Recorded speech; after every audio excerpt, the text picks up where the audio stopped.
Your life is your life. Every day, it's a blank canvas.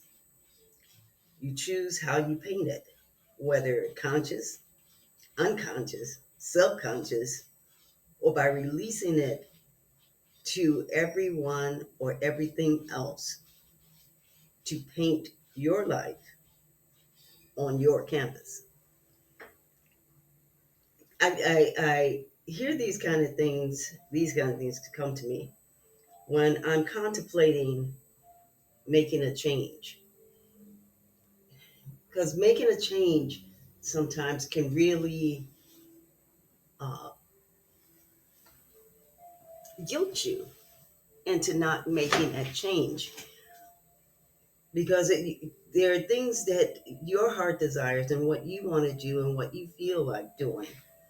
But in your mind, you have all these other voices, all these other people, all these other traditions, all these other telling you why you can't have what you want.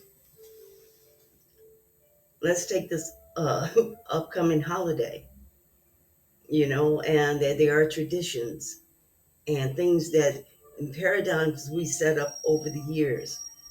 And we get stuck in this tradition. And then when it doesn't happen, we're not sure how to pivot, how to make a U-turn or go in another direction, create something new. And we mourn the loss of the familiar, of the tradition, of the this is what we always do. And we forfeit the opportunity to find something new, something better, something that suits you even more than the tradition did. We forfeit that part because we're so busy sitting in the what I miss, what I what I used to have, what I used to feel like. And and like any death, you have to mourn that and let it go and move on. Otherwise, you are stuck in that time and in that space, in that period, and you miss out on your life. So, so when I say your life is your life, and you paint the canvas, you're painting the canvas every moment, every time you decide where you're going to sit in, what energy you're going to stay in, what place you're going to be in. So you choose to be in that place. You choose to paint your life that way. The fear of changing or doing something different comes in because it's like, if I'm not there, if I'm not in that emotion, the fear and the guilt comes in. If I'm not that person, then who am I? Then how will other people see me? How will people decide who I am in their life if I'm not in that particular energy, or if I'm not that person? And that's a scary thing to think about, because you've been something for so long and you're so used to being that thing, that person, that the thought of doing something totally and completely different puts you in a state of stillness, and you don't move, you don't go anywhere, you revert back to what you was, because what you could be is so uncontrollable. That's the biggest. It's You can't control what you could be, as far as being able to put a picture in front of you and knowing that if I make steps A, B, and C, I'm gonna get to Z just by making those couple of steps. We need a physical, a visual, a remembrance of something to have that blueprint for us to move. Jumping out and being the fool, jumping out and trying something new, or expressing yourself in some way that is so unfamiliar with everybody else, is so scary that we don't do it at all.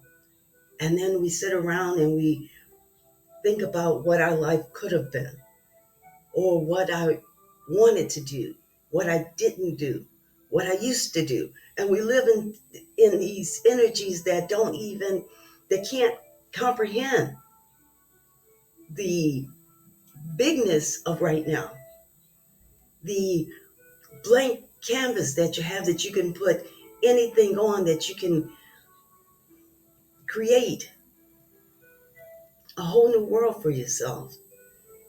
And you can feel the things that you truly want to feel.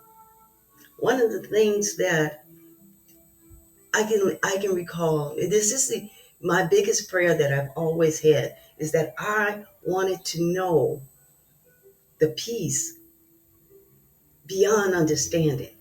You know, you hear that in religions and in scripture or what, but in experiencing life, I didn't feel that, because I knew and I understood what that could be, but I didn't feel it. So that's always been my prayer, is to achieving that goal, to understand a peace that's beyond understanding. And in order to do that, there had to be changes made. I had to make changes in the way I saw things, in the way I held on to things, and in a way that appeared to be foolish. But only I know, only you know, when you make those kind of steps, the payoff, the you that you feel that nobody else can understand. That's that peace beyond understanding. When you're at a place within yourself that seems foolish to everybody else, but to you, it's home. I I just started painting, and what I'm finding is that I'm pretty good at painting my own canvas and not handing my brushes or my favorite colors to someone else to create for me. That's pretty cool. Thanks for listening. Very much so appreciate you. We'll talk to you soon.